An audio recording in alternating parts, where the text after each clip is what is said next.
All right. Good afternoon, everybody.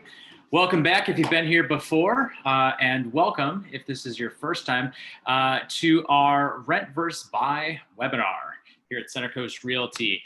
A little bit about us before we get into this. My name is Mike McElroy. I am the founder of Center Coast Realty, and with me today, as often the case, our senior realtor, Brendan O'Donnell, who has helped many a person rent and many a person buy in the city of Chicago. He's going to be a wealth of knowledge today and be able to provide us with that boots on the ground perspective for all the ideas that we're talking about. Before we get into today's content, I just want to kind of introduce Center Coast in case you're not as familiar with us yet. We're a real estate brokerage that helps people in Chicago buy and sell homes, but we're a little bit different than some others you might have heard of. When you work with most of the bigger brokerages, you're actually working with an independent contractor.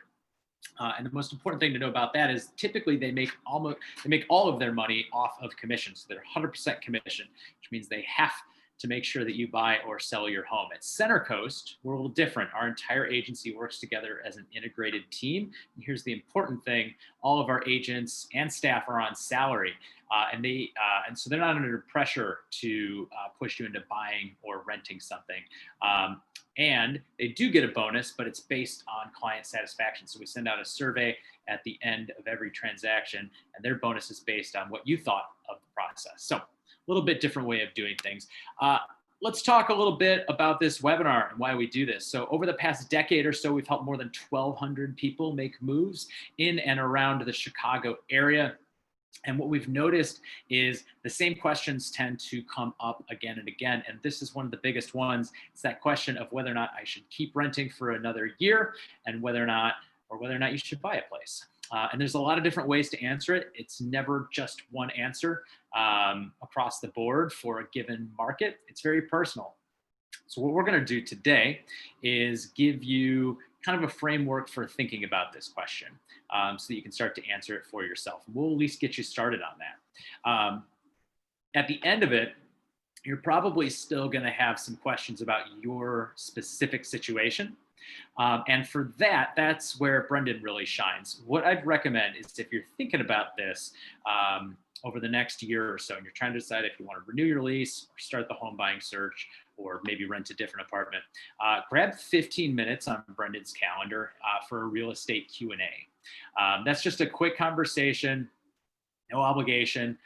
And Brendan can kind of give you some things basically Brendan will listen to you about your particular situation and give you a few things to think about, give you some feedback on your plans, and help you kind of firm up some of those thoughts. So in the chat, there is a link to Brendan's calendar. You can grab some time on that if you like. In terms of what we're going to go through today, so that you can start to make this decision, we're going to look at this from a few different lenses. So first, we're going to start and talk about the lifestyle of renting versus the lifestyle of buying. Then we'll compare some of the costs for you, because we know we get a ton of questions on that every single time.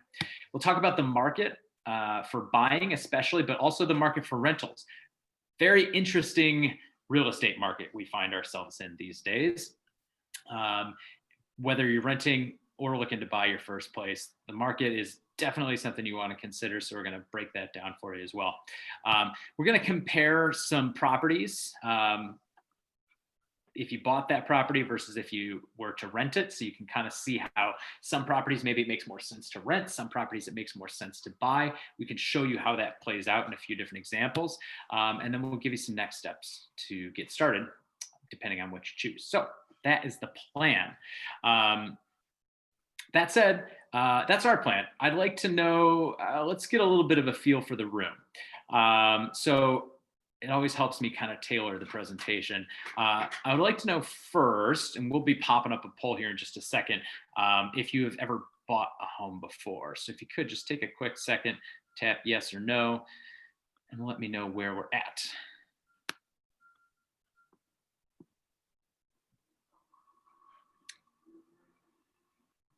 All right, thank you very much. Next thing we'd like to know is if you are currently renting a home.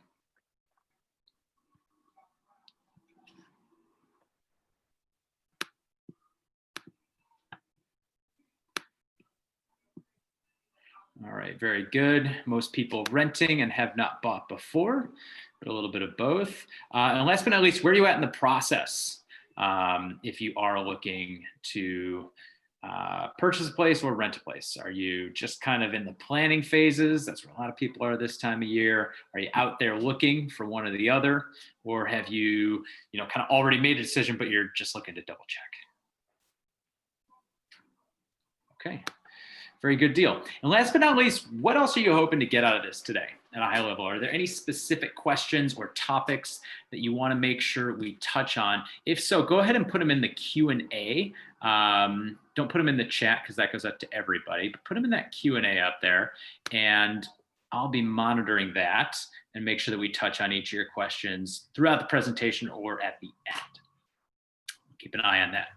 All right, so as I told you, the first way we're going to break this down for you is based on lifestyle. So there's a big lifestyle difference when you rent a place versus when you own a place. And let's talk about the renting first. This is some stuff you might already know, but we're going to give you a different way of thinking about it. So when renting, you can move wherever you want, whenever you want. And I talk to a lot of people who say, you know what, I'm just not ready. I live in Wicker Park right now, but I might want to move to the suburbs, or I might want to move to Lakeview, and I might just want to try something different. And they're not ready to commit to one location for more than a year at a time. And if that's you, renting can be a great option for you. Another big one is if you're not sure where you're going to need to be. So again, kind of the same as the first one, but a little different, right? You might have a job transfer coming up. Your job might be temporary. There might be some other reason you might need to move within the next few years. If that's the case, renting can be a better option for you. The reason is typically over the long run, on kind of a monthly ongoing basis, the financial benefits of owning a home are far greater than renting a home. There's a lot of financial benefits to owning instead of renting, but it is expensive up front to buy a home, and it's expensive on the back end to sell it. So you need to own it long enough for those monthly recurring benefits to add up and make sense. And typically that's anywhere from 3 years in a really hot market to 5, 6, or 7 years in a slower market. And actually, I'll kick it to Brendan there. Brendan, what would you say right now is kind of the threshold minimum amount of time that someone should look to own their home if they're going to make a purchase today? You can never predict the future, but I'd say if you can plan out 4 or 5 years, leaning 5, then that would be my best advice. Okay, that makes sense. And that's a factor of kind of what those benefits are, what the interest rates are right now, and where we see the market going over the next 4 or 5 years. And as Brendan said, no one has a crystal ball, but typically, based on the way things are right now, that is probably going to be about what you want to be at. Now, you just need to own the home for 4 or 5 years. Some people will buy a place. Some people are nervous about buying a place because what if I have to sell it too soon? Another option is to rent it out to somebody else. We know a lot of people who have done that. I actually I bought a condo back in 2013. A couple of years later, I decided I didn't want to live there anymore. So I rented it, and I still have it. And now I have a different place. So these are options. That said, it is easier typically to get out of a lease than it is to get out of a mortgage. Brendan, what are some ways you can get out of a lease? So if you're in the middle of a lease or the beginning of a lease, your best bet's probably going to be trying to arrange a buyout with the landlord. If you're in a time of the year where that's going to be attractive to a landlord, i.e. like they're going to be okay with finding someone else, think like anywhere between May and July. If it's outside that window, your next best bet is going to be finding a subletter or someone to create a new lease with your landlord. Craigslist and all the other websites are a great place to start there. And then last is you can hire realtor to help you on there too. There's just more fees because we tend to have to pay other realtors to bring people to your place. Okay. So you can get out of a lease by just canceling it, which typically there's a fee associated with that listed in your lease. If there's not a fee listed in your lease, you'll have to negotiate one. So it's not fun. It's going to be a couple grand. but it's better than the alternative. Brendan, how do you get out of a mortgage? You sell your house for more than you bought it. And if you don't, then you have other options that are bad for your credit and everything else. Yeah, for sure. It's tough to get out of a mortgage. That stack of paper that they have you sign is pretty thick. So you're pretty much stuck paying them that mortgage back one way or the other. And as Brendan pointed out, if you are renting a place and you don't want to pay any fees to get out of it, you can always try and sublet it. In Chicago, at least, that is your right. Your landlord must accept a reasonable subtenant without charging any additional fees.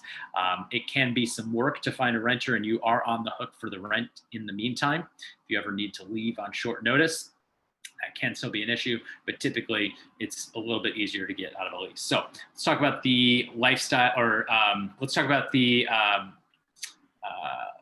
about purchasing a home. The benefit here is investment, right? So on the renting side, you have flexibility. On the purchase side, you have investment. So whereas renting, you can move around as much as you want. Think of buying a place as kind of a forced savings account. Every single month, you're going to make your mortgage payment. Up front, most of that's going to be interest, but you're going to be saving a couple $100 every single time. And as time goes on, that amount is going to increase every single month.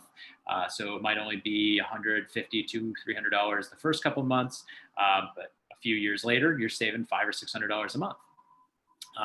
And that's pretty cool for an investment that you can actually live in.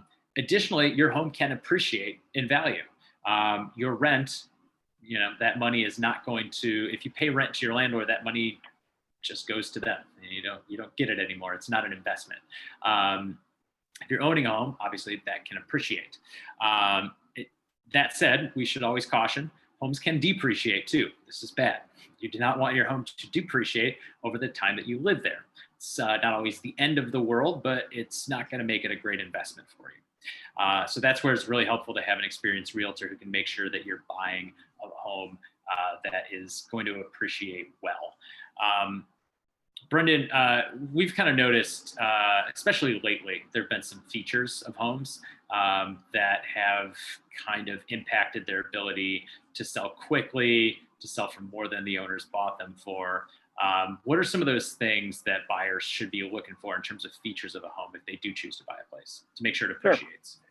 Sure. Depending on the inventory of what else is around, so that varies from neighborhood to suburb to town, but a lot of the buyers are going to be expecting certain things, and one of those is going to be like central air conditioning and in-unit laundry.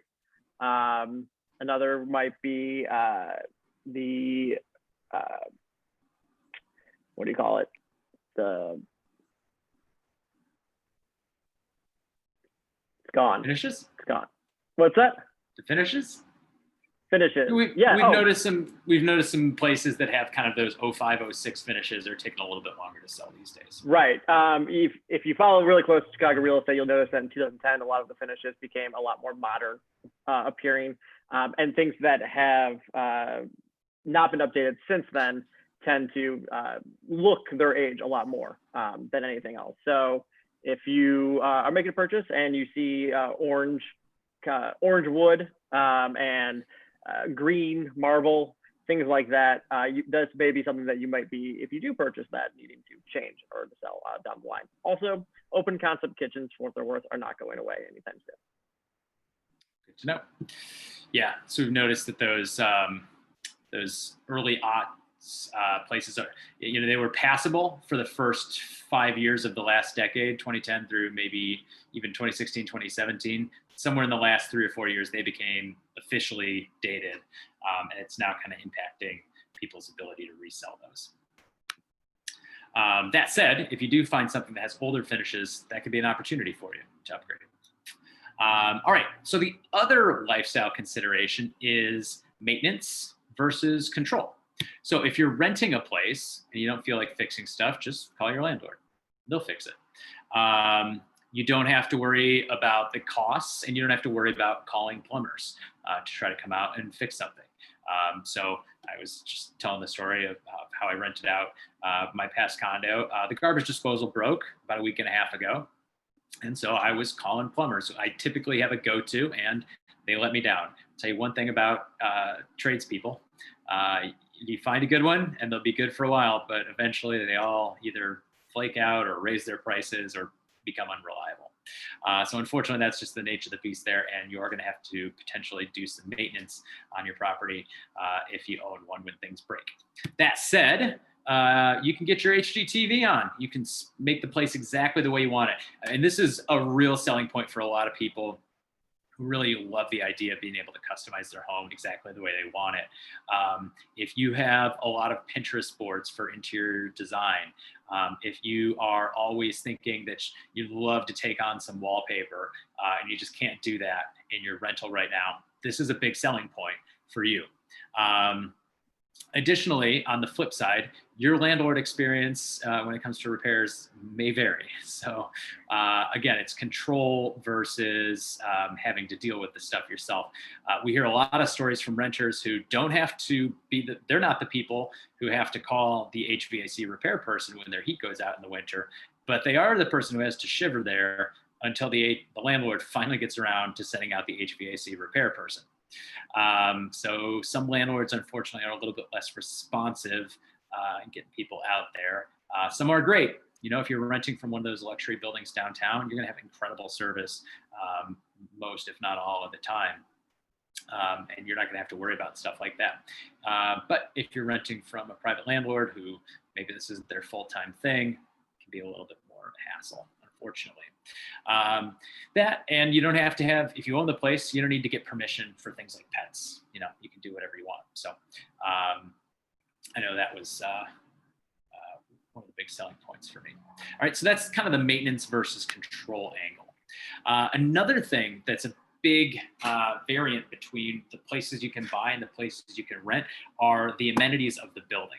So this really applies to the downtown market a little bit more than some others. So we'll touch on it quickly.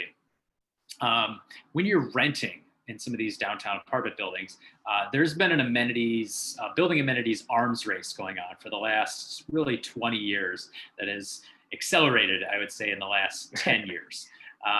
So we're seeing, Brenda, we just toured a condo building that has apartment amenities last week. So like, what are some of the stuff you're seeing in these places these days? Golf simulators, full service bars, coffee bars, herb gardens, pool decks, cabanas. Really, if you've dreamt about it in a 5-star luxury hotel, they are considering it or have already put it into some of these buildings. Yeah, so a lot of people really love that lifestyle, that convenience, and they, you know, that's something that really appeals to them. And it's tough to find in a condo building. Typically, condo owners don't want to pay for that out of their homeowners association dues.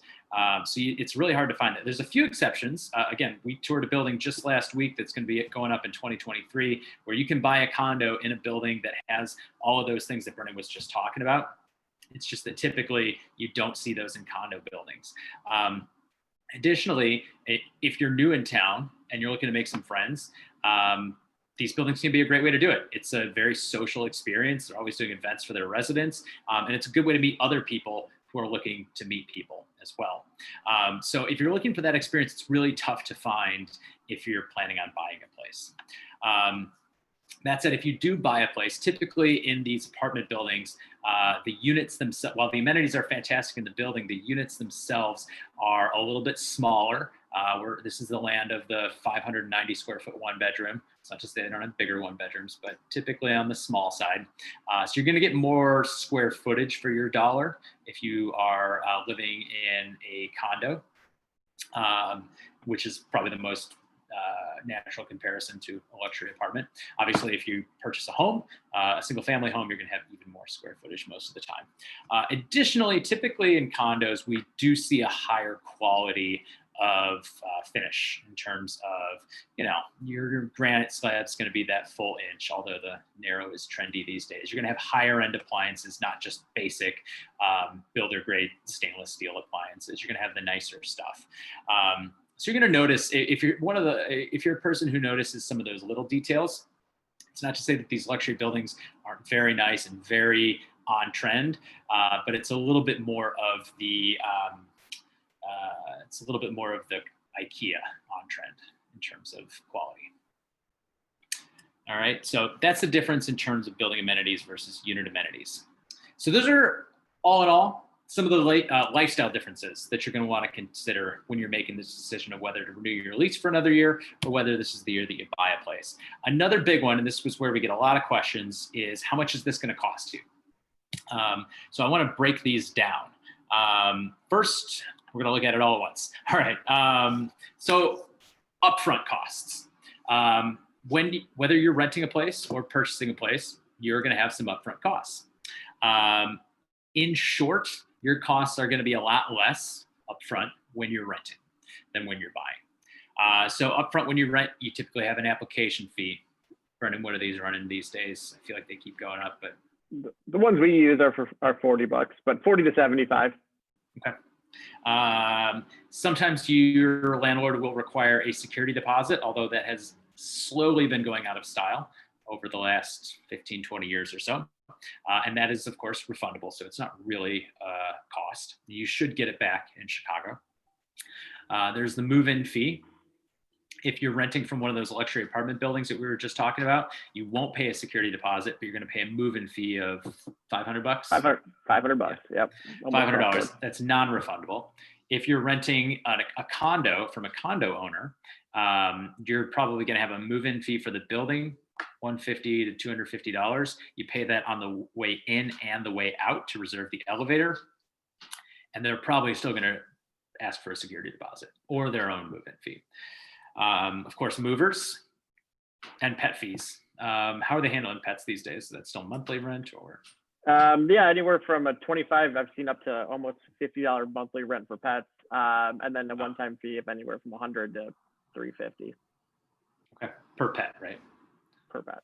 Yeah. So pets are expensive in rental buildings. And some of the condo buildings, whether you rent or own in them, I am now getting hit with a $200 fee every year for having my dog in the building. Not better. Anyway, buying, on the buy side, your upfront costs, like I said, are going to be significantly more. The big one, of course, is your down payment. And you have many options for down payments that are a little bit beyond the scope of our presentation today. But short answer is typically between 5 and 20% is going to be your down payment. You could put down a little bit less in some instances. You could put down more if you've got it, but typically between 5 and 20%. Brendan, what do you think most of our buyer, what's the average these days? It seems that most of our buyers fall into the camp of either 5 or 15 or 20. So almost an even split, it seems, between those who would like to keep the money in their pockets in order to do some improvements or invest it elsewhere. That's the 5% crowd. And then those that would just like to get the lowest rates they can, get rid of PMI. That's where you end up at 20%. Got it.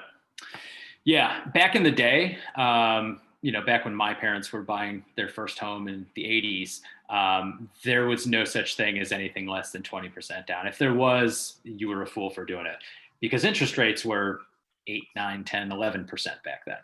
These days, interest rates, as we're going to talk about in a second, are insanely low. So there's nothing wrong with doing a 5% down or a 10% loan these days. You will have to pay private mortgage insurance, which is this additional fee on top of your monthly mortgage. And it sucks to pay an extra $150 to $200. But I always remind people $150, $200 is a lot less than your rent.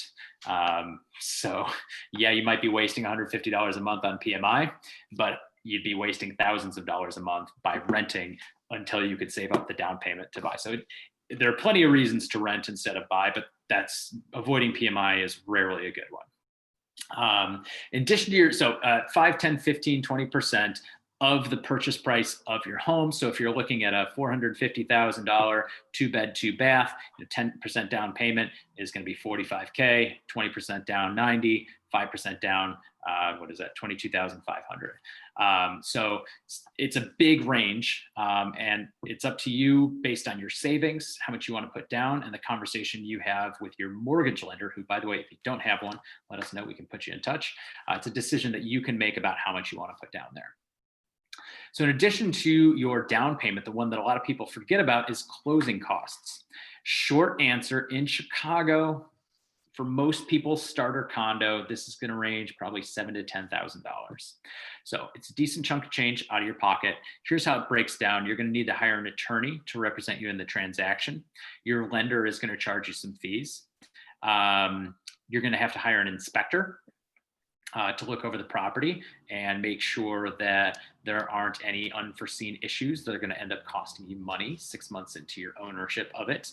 The title company, that's the company that essentially, in short, makes the property yours. So once you've gone through the entire process, on the very final closing day, you're going to go downtown to the title company, and they're going to transfer the property to you. For that, they're going to collect some fees. And those typically range $2,000 to $3,000. Additionally, the city gets in on the action, and they're going to charge you a tax just for the pleasure of buying some property here in our city, and that's 0.75% of the purchase price. So again, typically all in, you're looking at about $7,000 to $10,000 for most people's first home. Check and see if we got any questions. All right, we're soldiering on. So those are the upfront costs of buying versus renting.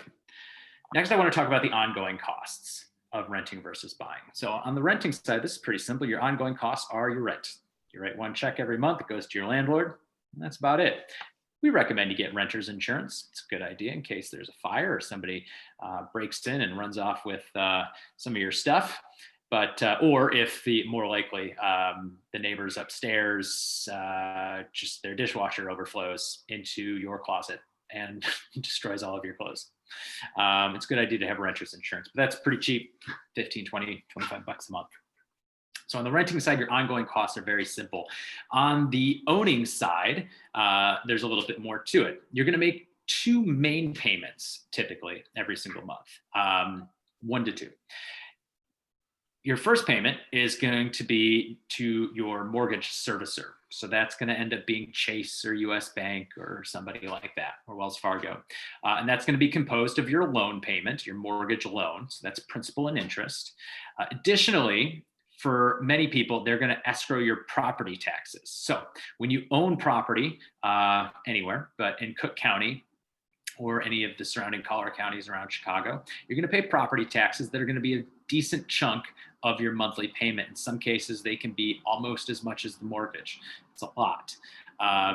In Chicago, just to ballpark it, it's typically around 1.5% to 2% of the home's value. Brendan, is that still kind of what you're seeing? Yep. Okay. So if you, again, to go back to that $450,000 condo, 2% of that would be $9,000 tax bill. And every single month, you're going to pay roughly a 1/12 of that. And again, that payment, it's one thing, it's nice and simple. You're typically going to make that payment to the same person, same organization that you make your mortgage payment to. So US Bank is going to have you pay them 1/12 of your tax bill every single month. And then every time the tax bill comes out, they pay it for you from the money they've been escrowing away. They're going to do the same thing with your homeowner's insurance. If you own a single family home, expect to pay around $100-ish a month, depending on the age of the building, where it's at, and all that good stuff. But that's pretty typical around most parts of Chicago. If you live in a condo building, it's less, maybe like $35 to $50 per month. And again, we talked about PMI, that's private mortgage insurance. It's that extra fee if you put down less than 20%. One thing to note, that will go away eventually as soon as you have paid your mortgage down to the point where you now have 20% equity in it. So that's your first payment. That's the first check you're going to write every month, or just pay online.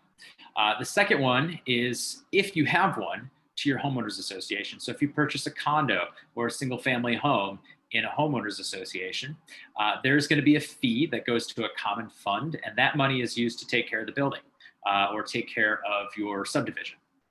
And it's usually a monthly expense, although sometimes for kind of no frills subdivisions where they're just kind of doing some annual maintenance, it's just an annual fee.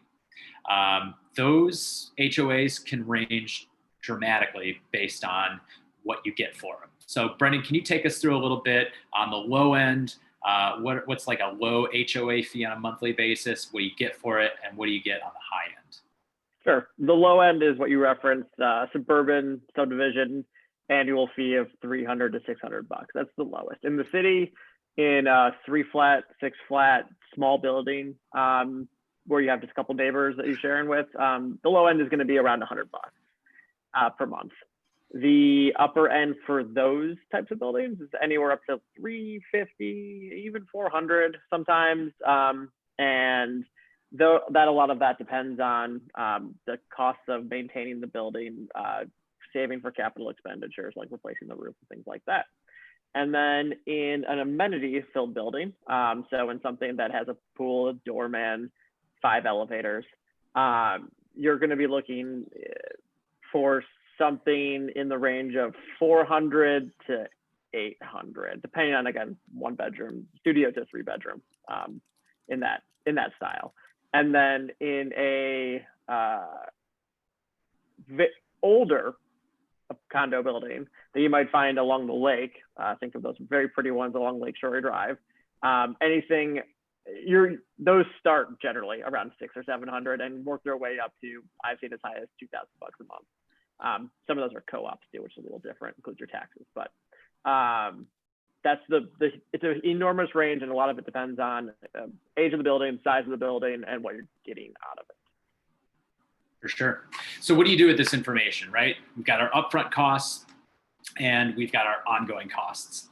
To get an idea of what your upfront costs will be, we highly recommend downloading our closing cost calculator. I think I'm springing this on Jessica right now, so give us a minute, but we'll put that link in the chat box so you can download our closing cost calculator. That'll give you an idea of what those upfront costs will be, down payment and closing costs, how much they are for a particular property, and also when you'd have to pay them.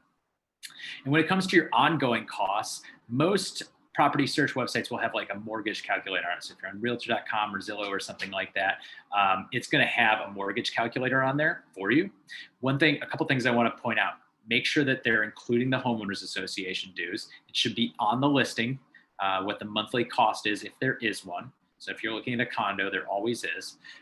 So make sure that's getting rolled in to the monthly mortgage payment. Sometimes they don't have it in there, but usually they do. And the other one is keep an eye on the homeowner's insurance. Again, if you're buying a condo, it's only going to be $35 to $50 a month, and they're going to estimate something like $100 to $150 a month. If you are buying a single family home, there won't be any HOA dues in there, but there's going to be a higher monthly insurance payment. So their estimate should be more accurate for that. Typically, they're off for condos. So that's how you can start looking at some properties online, which is what most people do to start educating themselves at this stage. And you can do that on our website too, centercoastrealty.com/search, to get a feel for what things cost. And then you can use the closing cost calculator to figure out what that would cost you upfront. So again, your upfront payment and then your ongoing monthly mortgage payment are the two things that you want to try to wrap your head around right now. And just look at properties for sale and see what those properties would cost you upfront and ongoing. So right now, you probably have a pretty good, based on where you live right now, might say, okay, I want a 2-bed, 2-bath, or I want a 3-bedroom, 2.5-bath condo in Logan Square. And just run that search and you can see what the monthly payments and closing costs will end up looking like. Some other financial considerations for you. Mortgage interest is tax deductible for some people. So that can be a savings for you that won't be reflected in any of the calculations that we did yet today, but it can be substantial. And if you end up renting out your home down the line, the write-offs get even better. You can write off everything. And that makes a big difference, actually. So you write off your homeowners association dues. You can write off all of your property taxes, which right now you probably can't in Illinois. You can write off, obviously, all of the interest, and you can depreciate your property, which is a big savings. Depreciating your property is going to be like saving, basically divide your property cost by 27.5. So what is that for a $400,000 condo? You could basically write off almost $15,000 from your taxes every single year. So if you do end up going that route where you rent out your condo down the line, the tax benefits are actually pretty good most of the time. Consult your accountant. We are not CPAs, just here to tell you about some things you might want to look into. All right. So we talked about some of the lifestyle considerations. We talked about the costs, both upfront and ongoing. It's time to talk about how the market factors into all of this. And this is the one that changes all the time. So it's good that you checked in with us because it has been an interesting year for the real estate market in Chicago, both for buyers and for renters. Let's start by talking about what's out there. What's the supply of homes look like on the market? So we've seen the number of homes for sale gradually rise over the last 2.5 years or so. Since about late 2018, there have been more homes on the market in general as we've progressed. And that's very good because for a minute there wasn't a lot for sale. Brendan can tell you what it was like being a home buyer in 2017. Brendan, what was it like being a home buyer in 2017? Say it's March 2017 and you're out there trying to make your homeownership dreams happen. Yeah, you might show up to an open house. There might be 17 to 25 other people there. They may all already have offers and pre-approvals ready to go. And your negotiation is with the homeowner, because this is the dream house, goes something like this. Please take my money. I'll pay whatever it takes to get this one because I can't look again because my lease is up in 2 months. That's what it's like when there is not enough houses or condos for sale. Yeah. Imagine that rental you saw on Craigslist and you thought, this is too good to be true. And not the one that you showed up and it really was too good to be true because the L was going through your living room. I'm talking about the one that actually was too good to be true. And then there were just 15 people there throwing applications at the landlord. It's the rental market is always the worst when it comes to that stuff. But it for can be about like that. A year and a half, it was that way in the buyer market for It's a kind of lot like of that too. clients. Yeah. I had a buyer put in an offer on 5 different properties, which honestly wasn't that much more than normal. But what was extra impressive about him is he did it all in, I think, about 2.5, 3 weeks. He would just pick himself up, dust himself off, and get back out there. And every single time it would sell for way more than the asking price. So that's what it used to be like. It's getting better. These days, Brendan, we're turning over the new year right now. And every spring market is always busier than the late summer and fall and winter. And of course, by spring, I mean nowish through April. Sometime in May, things start to slow down a little bit, but basically between mid-January, early February through at some point in May, that's the busiest time of the year. In other words, that's when the most buyers are out looking for places, and it's typically when the most homes hit the market. What are you seeing so far right now, Brendan? So far, competition. But the vibe seems to be that if something's priced appropriately, it's going to garner interest, maybe an offer or two within a short amount of time. But we're not in a situation where we're fighting off the crowds, so to speak. And most buyers are able to see at least 5 to 10 places that relatively fit their criteria. So I want a 2-bedroom condo in Wicker Park about this price point. I want a parking spot, yada yada. You're gonna have more than one place to go look at. You might have 10 places, and the best 3 or 4 may all get 2 offers, but you're not going to be fighting, like I said, fighting the crowd. And again, every neighborhood or community is different. So if you have a particular neighborhood that you're interested in, that's a great reason to grab that 15-minute call with Brendan. He can kind of tell you what the market's like around there. Yes. If you are looking for instance, a house in LaGrange right now, more like 2017 than it is like if you're looking for a condo in River North. Yes. One more thing on this slide. Notice, in December, basically in the year 2020, ending in December, there were more homes for sale on average than there were the year before, by about 5%, knocking on 5%. That number went up 12% though, between 2018 and 2019. So again, it's still more. But if I were to look at a line graph of this, you would see it leveling off and starting to dip back down already in terms of the number of homes for sale. I think this trend is starting to reverse itself these interest rates. People are sick of all the time they've spent in their home over the last 10 months or so. They're looking for new places. And I think we're going to start working our way through some of this inventory this year, and it's going to start to tip back towards a seller's market. Yeah, speaking of which, interest rates. So this is from what I pulled yesterday. Folks, you can get a 30-year fixed rate mortgage for 2.79%. That is, they've been saying historically low interest rates since I got into the business, but this is insanely low. I mean, that is, just a hair above inflation, depending what inflation ends up being. If you can lock in a loan for 30 years at that rate, that's pretty good. An economist will tell you to get as much of that money as you possibly can. And that lower interest rate gives you a lot more buying power if you are looking to purchase a home.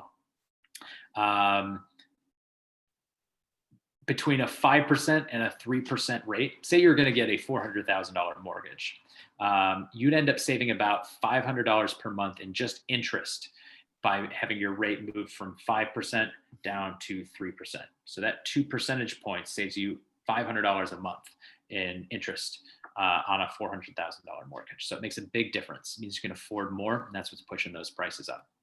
I want to talk about the rental market as well. Oh, actually, we'll get back to that. I want to talk about the rental market as well. Actually, real quick, let me give you this. So these are where rates are today. For perspective, here's rates back to the beginning of when they measured them. And you can see where they were at in the early 80s, up around 17, 18%. That was expensive. And traditionally, they've, been in kind of the 6 or 7 range, 6 or 7%. It wasn't until kind of the turn of the millennium that we started seeing a lot of 5% interest rates. And since the housing crisis in 2008, 2009, that's when they've really come down. But look at the very far right of this graph. It's down as far as it's ever been and then some. This is really, really low.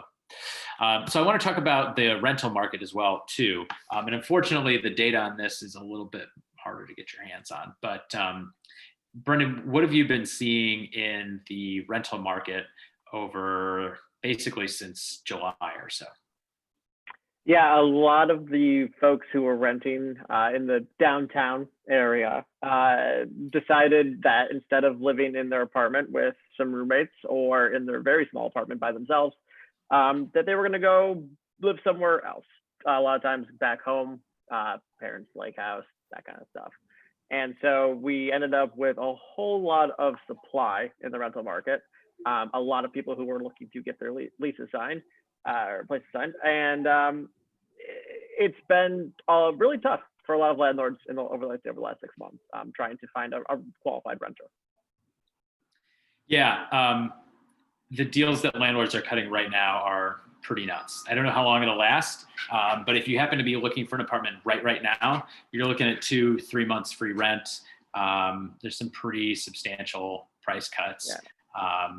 Huge price cuts, really, to rentals. I think I was seeing around 10%. I read somewhere 10% about in terms of the price itself, on top of the 3 months rent that you might be able to get at some of the bigger luxury buildings.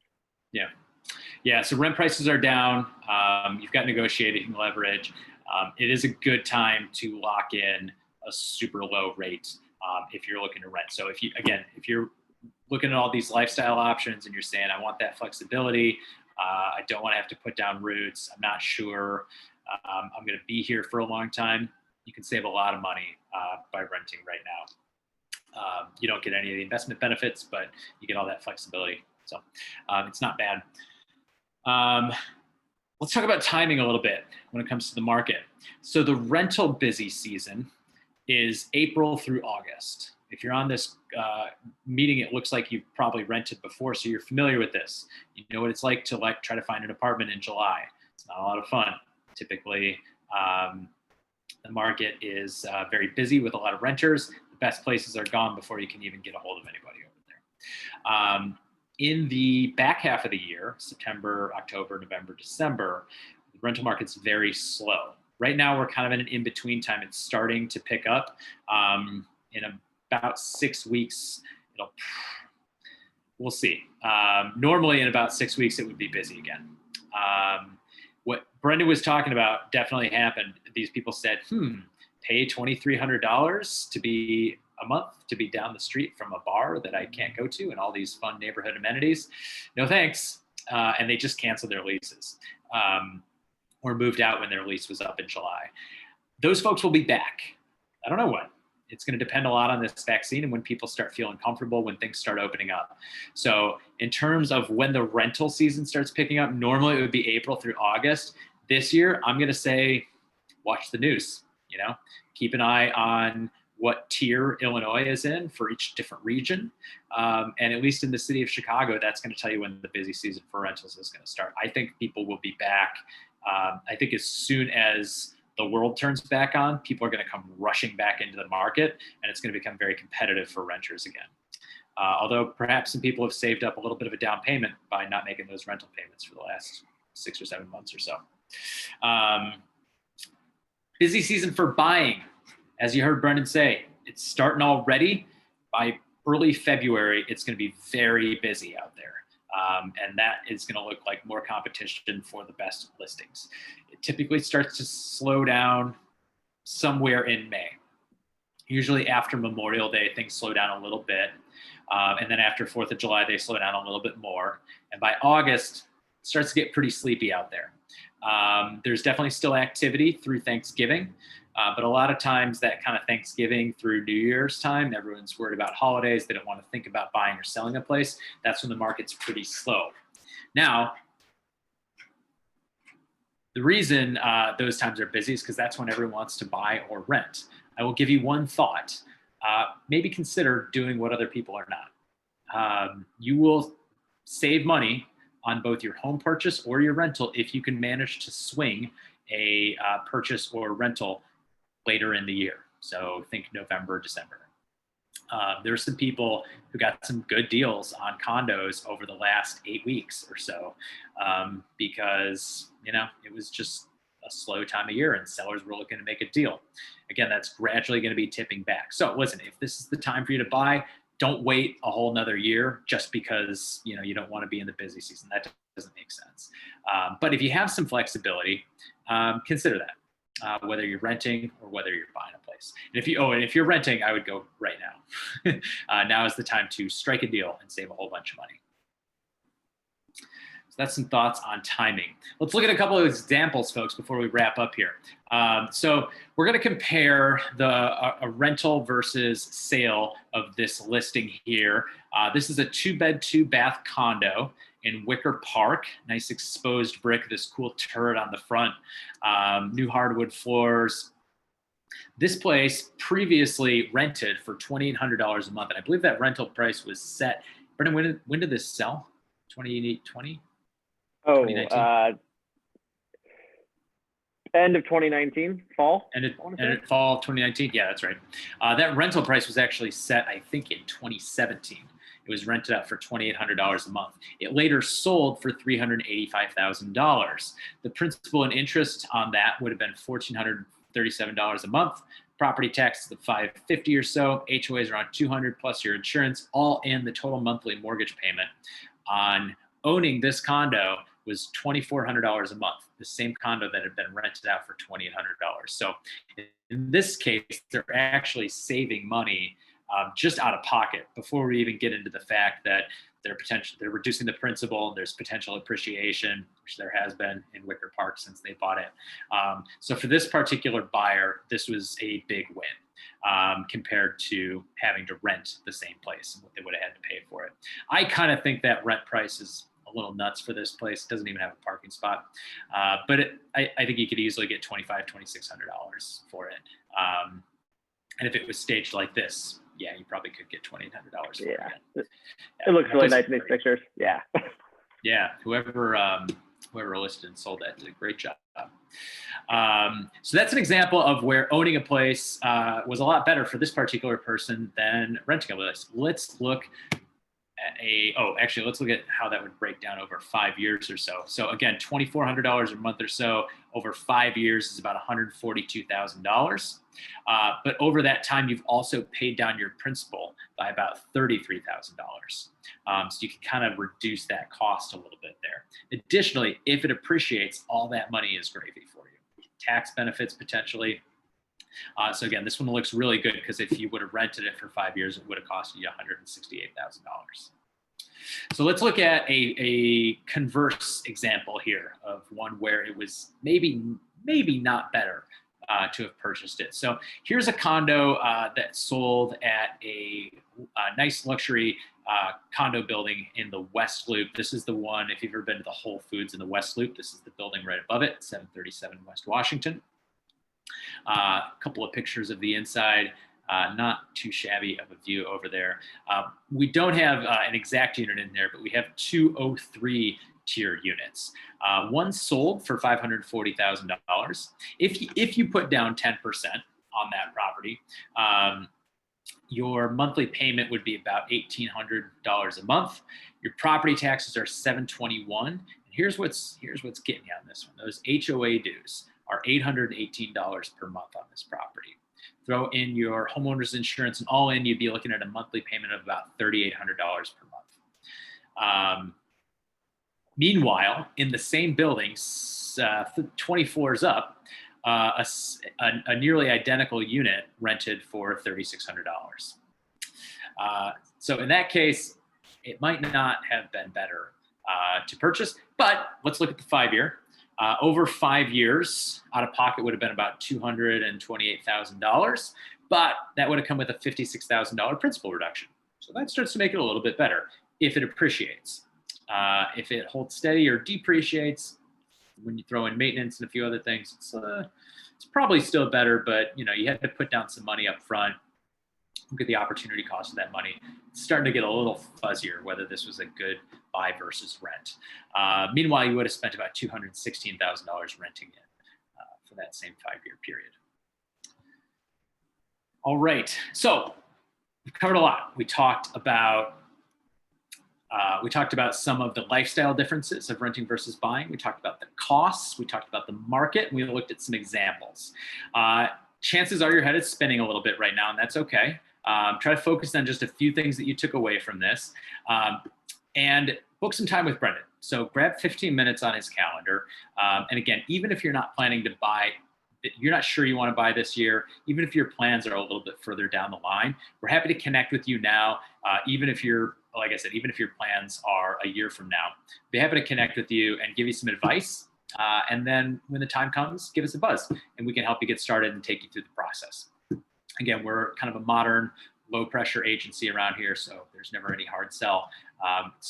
For us, it's just about connecting with people, giving advice, and if you like the advice, maybe one day we can work together.